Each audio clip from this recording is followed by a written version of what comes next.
মন্ত্ৰী M L এ পুত্ৰই বিদেশত পঢ়িব, ভাল ভাল চাকৰি কৰিব, কিন্তু আমাৰ ল'ৰা ছোৱালীয়ে LP স্কুলত গৈ থাল পাতি ৰৈ থাকিব লাগিব ভাত খাবলৈ।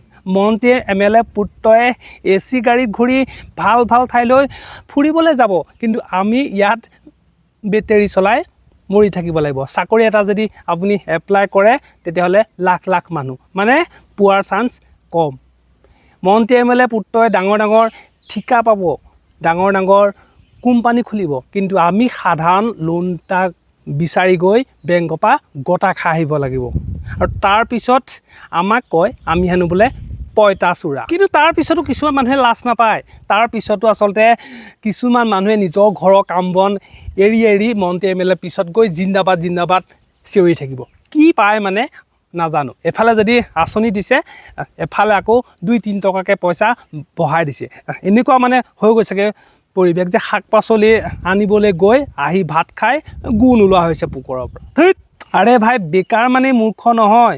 সকলোৱে নিজে চাকৰিৰ কাৰণে লাগি আছে, কিন্তু চাকৰি যদি ওলায় 10,000 তেতিয়াহ'লে লাখ লাখ আবেদন কৰে, কিন্তু তাৰপিছতো চাকৰি কিছুমানে পাইছে আৰু কিছুমান এতিয়াও আচলতে নিবনুৱা হৈছে। দেশখনৰ বা ৰাজ্যখনৰ বা আপোনাৰ অঞ্চলত যদি দুৰ্নীতি হয় তেতিয়াহ'লে আপুনি মান মাতিব লাগিবই, কাৰণ আপোনাৰ দেশখন আপোনাৰ হাতত আছে।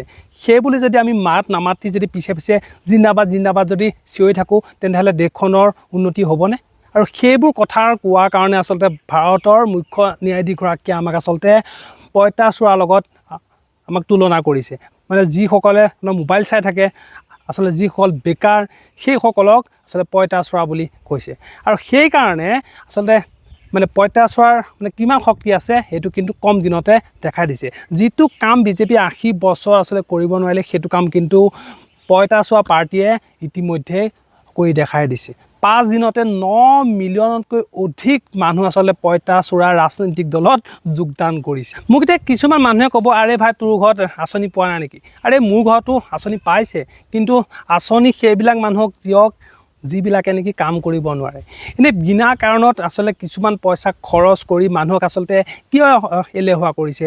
আজিকালি মানে আগতে অসমীয়া মানুহ আচলতে খেতি কৰিবলৈ ওলাই যায়, কিন্তু আজিকালি অসমীয়া মানুহে আঁচনি পোৱাৰ পিছত খেতি কৰিবলৈ ওলাই নোযোৱা হ'ল, এলেহুৱা হৈ গ'ল। আচলতে অকল কেৱল মানে দোকানলৈ চাউলকেইটা আনিবলৈহে যায় আৰু এইবোৰ কাম কৰিবলৈ বাদ দিলে। এতিয়াও আচলতে মিয়া আহি আমাৰ তাত মাটি ৰুবলগীয়া এটা মানে পৰিস্থিতিৰ সৃষ্টি হৈছে, কিন্তু এতিয়াও অসমীয়া কিছুমান মানুহ চাউল আৰু আঁচনি আশাতে কিন্তু সীমাবদ্ধ হৈ আছে। সেইটো যদি হৈ থাকে এদিন যে দেশৰ অৱস্থা একেবাৰে বেয়া হ'ব সেইটো কিন্তু 100% চিয়'ৰ।